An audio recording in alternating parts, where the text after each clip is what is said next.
Jerome, Deputy City Manager, Quality of Life. I'm going to be speaking with you today about our testing, where we've been, where we are, and where we're going. A recap and an update on our testing capabilities and efforts across the community. First and foremost, I'd like to point out that the public health staff has been incredibly responsive to the community needs, while also always following best practices as defined by the CDC.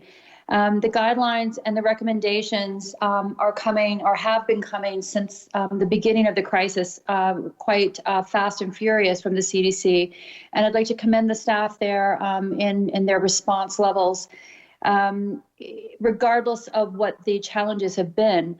Quite frankly, with the way that the guidance has changed over time, oftentimes public staff has been challenged as to the way that they need to be responsive to the community, but they have met all of those needs, and it's been quite remarkable to see. As you're all aware, we were not the only ones. El Paso was not unique in the fact that the availability of testing materials in the beginning was very limited. It was a nationwide challenge, and so we worked very, very hard and very, very diligently to ensure that our voices were heard, and that the demand that we had here and the needs were going to be met. All of the testing supplies that were coming in, especially in the beginning, were provided to the FDA and the CDC. And all of those supplies that came and continue to come are subject to federal guidelines and regulations, and communities are required to follow those. So again, in the beginning, there were very, very stringent requirements for testing, and it wasn't a matter of not wanting to provide equity of access. It was a matter of, again, being compliant and making sure that we were following the guidelines that were put forth by the federal government. Again, public health staff has been required to be incredibly flexible, but they have been as the regulations and the requirements have evolved, and they have put the community in the forefront to make sure that regardless of what the requirements were, they complied, but also provided great health care. It's exciting to be able to share with you now, however, that our testing has expanded exponentially across our community. Next slide. And the numbers, as was some of these were touched on by the city manager in his overview. But for example, from early April to early May, our testing increased at approximately a rate of approximately 32%. Since May 1st, our testing has increased 98%.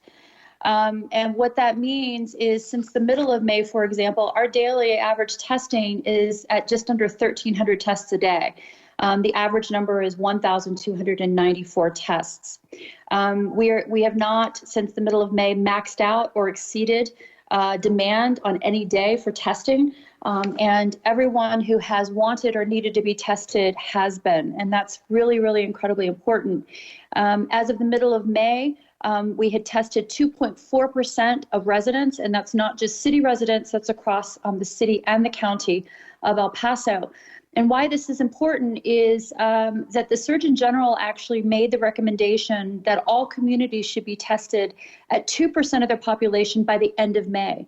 So we met and exceeded that number ahead of time, which means that we continue to pursue our testing and our goals to provide what we need to the community. Almost on a daily basis, testing sites and options continue to expand across the community. And not only are we offering now permanent sites and standalone sites, but also mobile sites that are traveling to make sure that we're getting that penetration in the community, not only in neighborhoods, but also through the rural communities as well.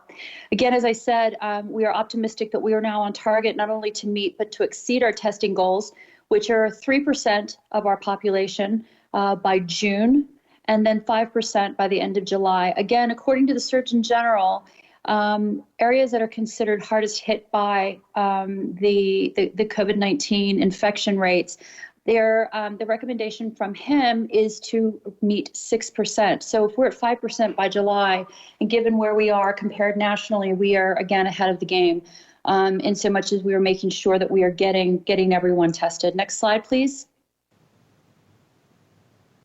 Again, we continue to expand the number of testing sites through partnerships, both in the public and the private sector. All our efforts are led by our public health staff and the heroes that are there working every day. But it is important to note again that the collaborative efforts that we're pursuing have been incredible, and the list of our partners, both from the public and private sectors, is incredibly diverse. Next slide. Some of our current partnerships that I have listed here include the federal government, Quest Lab, UTEP, Walmart. Then we go to the state level with the Texas Department of Emergency Management for rural testing, then the Texas Department of Emergency Management, and this is the Texas Military Department of Mobile Testing. So we have we've got two different attacks that are being supported by the state. We also have a collaboration that's been recently established with CVS. We're working in collaboration with our nine area ISDs, as well as urgent care for kids. Next slide.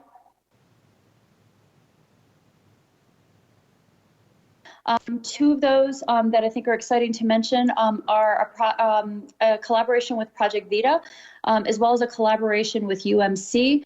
And these types of testings that we're looking at developing with them will include both, again, static sites, as well as getting into areas across the county and city to make sure that we're reaching as many people as possible and providing the most equitable of access to anyone and everyone who wants and needs to be tested. Next slide.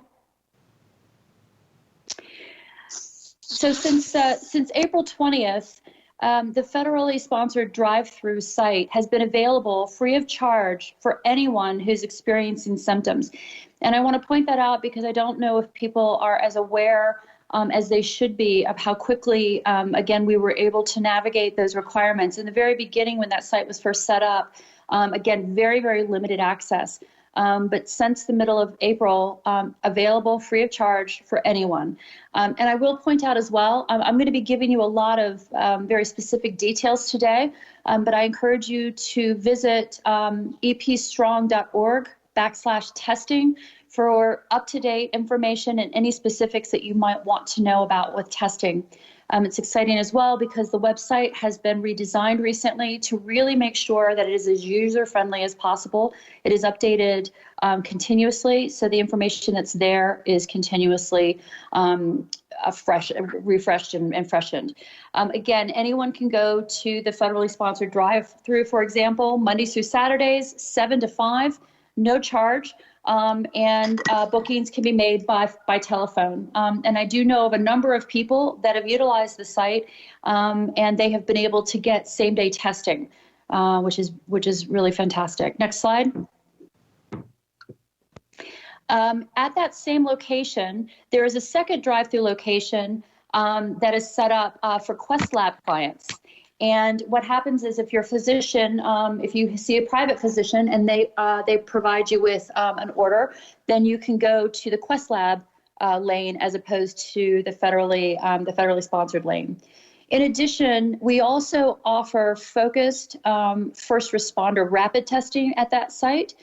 It's another drive-through opportunity, and this is for our public safety and first responder personnel. We want to make sure that we are being as responsive to the needs of this group who are on the front lines every day, making sure that we are kept safe, to ensure that they can gain immediate results if they either are symptomatic or are concerned that they have been exposed at any given time. They can go in, they get rapid testing, and they can get an immediate result so they know that they are safe to return to work. And this is incredibly important to not only make sure that they're cared for, but to make sure that they're able to continue to care for us. Next slide. This was discussed a little bit earlier today, our expanded lab capability that's been developed with UTEP. This is incredibly important because with more testing and expedited results, we can actually make sure that we can get our workforce back in place and make sure that families are protected. If someone is infected, we can make sure that they are aware of it quickly, and that people can be responsive as quickly as they need to be. This is an incredible model of collaboration, really connecting the public university capacity that's there for research to help with the emergent public health need that we're currently facing here in El Paso.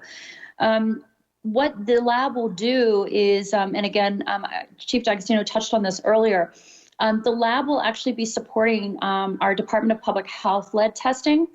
And so therefore, there will be a lot more tests that can be processed on a daily basis. We're looking at an addition of about 500 samples a day that can be processed, and the turnaround time is at about 24 hours. And again, what this means is, not only will people have a reduction in their anxiety if they're concerned about being sick, but it will feed into the increased productivity so that we can really, get the engine going again as we're looking to reopen, restart, and recover from our, a point of view of the economy. So again, really meeting the healthcare needs, but also looking at what this is going to mean to bringing us back. Next slide.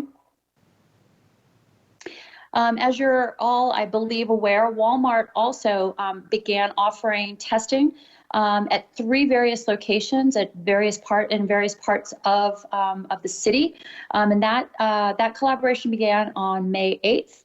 Again, you can go as long as you are either symptomatic or asymptomatic, but feel that you're in a risk. In a high-risk situation. So whether you feel like you've been, one has been exposed or one has underlying healthcare concerns. Mondays, Wednesdays, and Fridays, they began expanding their hours as well. So from 19th of May, they're now until 10 a.m. every day. And it's a very easy process and free of charge for anyone who wants to visit a Walmart drive-through.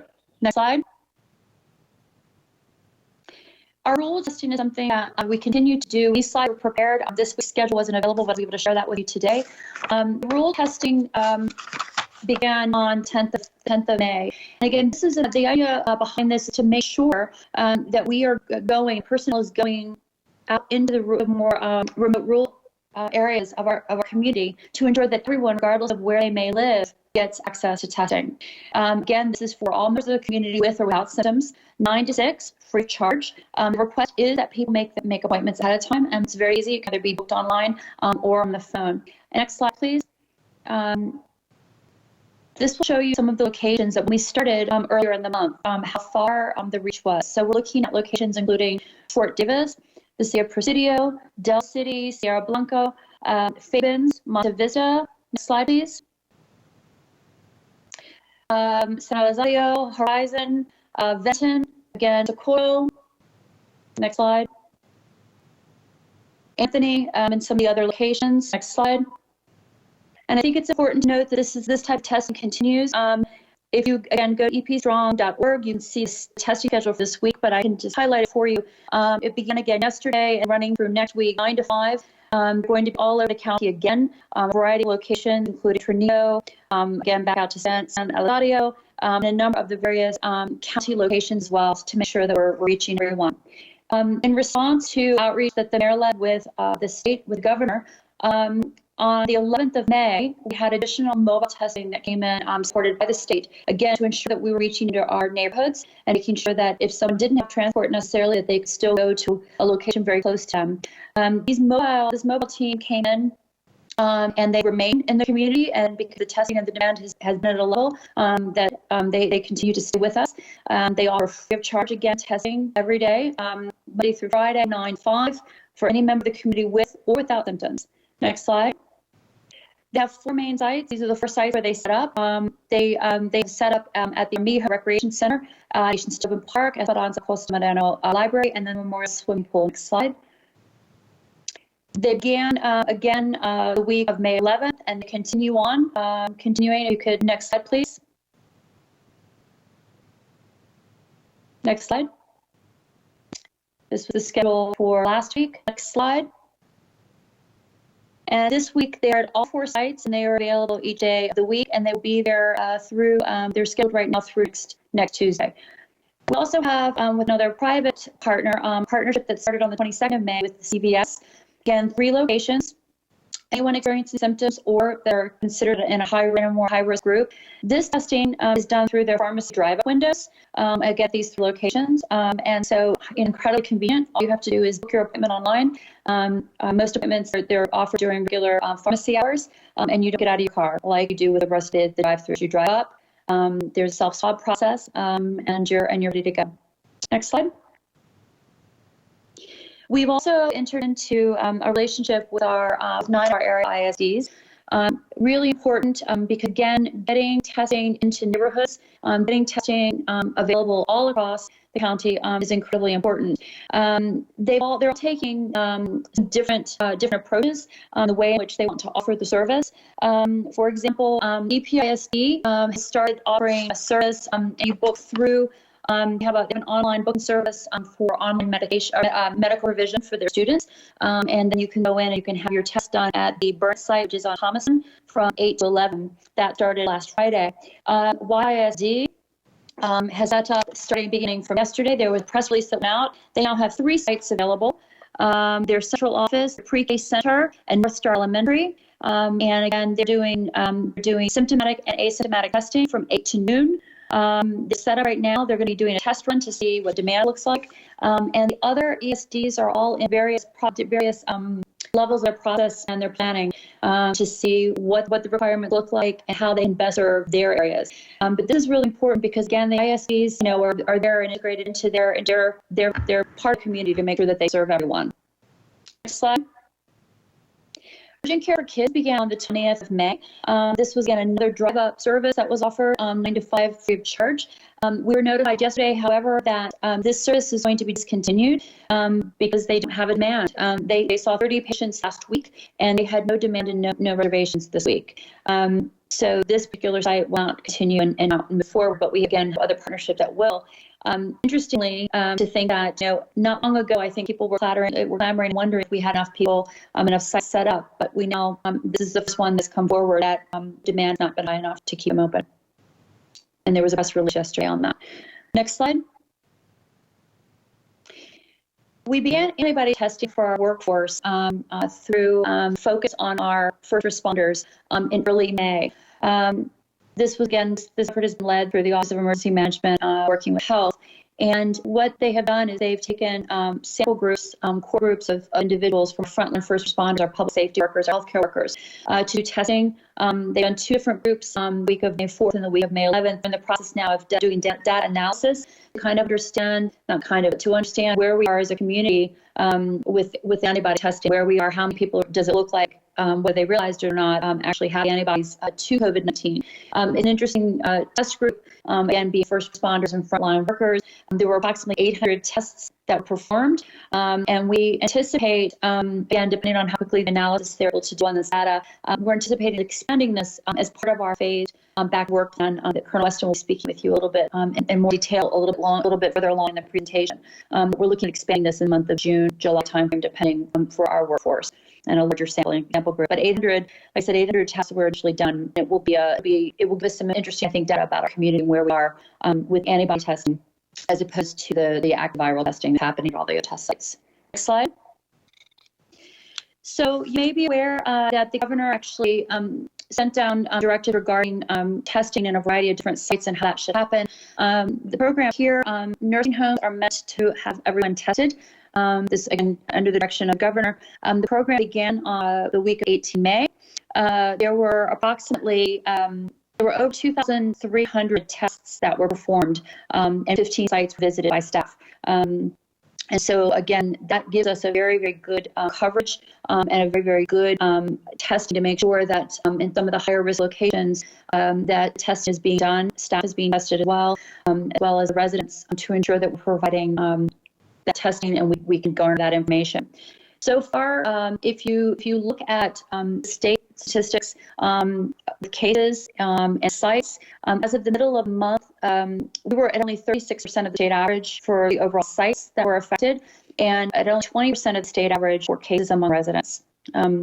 And so it's important that we take aggressive steps and continue to protect those who are most vulnerable. And when there are issues, we do exactly what we've done, which is taking a very aggressive approach to taking care of the situation and allowing flare-ups and hotspots to become worse. I would like to point out, though, that when the state reports this type of data, that it's done by health service region, and our health service region includes Odessa and San Angelo. So numbers not pulled out specifically on the state level for this reporting. So I just want to point that out, that we have other communities that are in our health service region for this type of reporting. Next slide. Some other data points I think are interesting to consider as well is that if you're looking at our numbers again in the middle of May, who has been tested as opposed to those who test positive, our positive testing rate is still below the U.S. national average. We were at a little over mid-May when this data was pulled together. El Paso is at about 10%, whereas the U.S. average for those who were tested was about 15%. Our recovery rate has continued to improve. When this data was crunched, we were at 49%, whereas U.S. recovery rate for those who tested positive was at only 18%. As of today, if you look at numbers today and you look at the trends, we're now at about 56% recovery.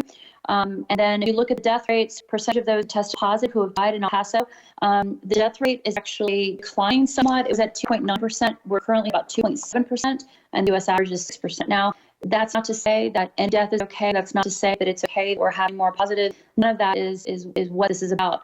But to put in perspective where we are, I think this is heartening to know that the efforts that we're making, both from a preventative standpoint with encouraging the fact we need to cover our faces and wear masks. There are studies that have been done in other parts of the world, and the figures differ depending on what country you're looking at and where the study was done. But up to 75%, I believe, is the impact that can have. You can reduce your chances of spreading the disease by up to 75% if you wear a mask. And you wear the mask not to protect yourself, but you're protecting others. So if you ever wonder if you should put it on, if you care about your loved ones and you care about your friends and you care about your community, be selfless and put a mask on. The same with social distancing. And some of the other issues that have been discussed earlier today about taking care of your health, your general health now, because the healthier you can be now, the better off you will be if you are exposed. If God forbid you contract COVID-19. I want to also point out before we move forward into the next section of the presentation, some of the other efforts that staff have undertaken. That's really important about getting our community back on its feet. We've been working very closely with several, again, of the ISDs, not just on the extension of testing, but trying to provide some normality to their graduating seniors.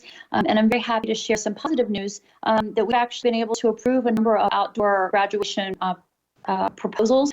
And it's exciting to know EPISD, all 12 of their high schools will be having a ceremony coming up, or that will be coming in June per the governor's approval. CISD has also received approval, and we're working with a number of other ISDs and a number of other schools. And I think it's important that we celebrate these new normals when we can, and to know that we are going to be living with and dealing with this, the foreseeable future. But it doesn't mean that we can't have some moments of joy. And so I'm happy to share that with you as well. And that concludes my portion of the presentation at the time. Next slide. And we're going to be moving on now. David Coronado is going to be discussing data analysis with you. Thank you. Hi, thank you, Tracy. Good afternoon,